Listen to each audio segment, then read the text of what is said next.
हर कैसन पैनी लभर की तू करो ही घमंड गे शासन कर चलो गाँव टोला की प्रखंड गे आगे बोल गे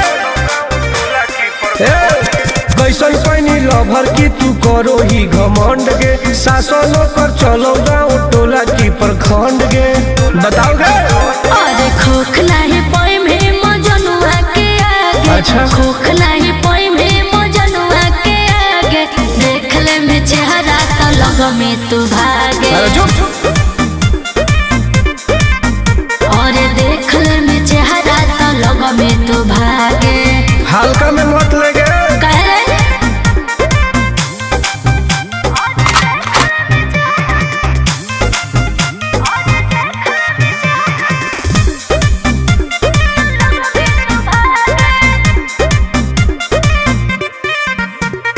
अपना के बनो ही ढेर बाहुबली ओकरा आतंक से मचो है खलबली। भौकाल मत बनाओ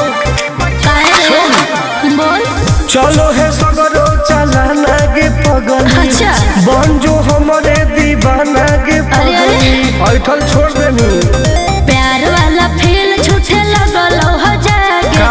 प्यार वाला फील झूठे लगल हो जागे देख ले में चेहरा का लग में तू भागे। और देख ले में चेहरा तो लग में तू भागे। उठवा ले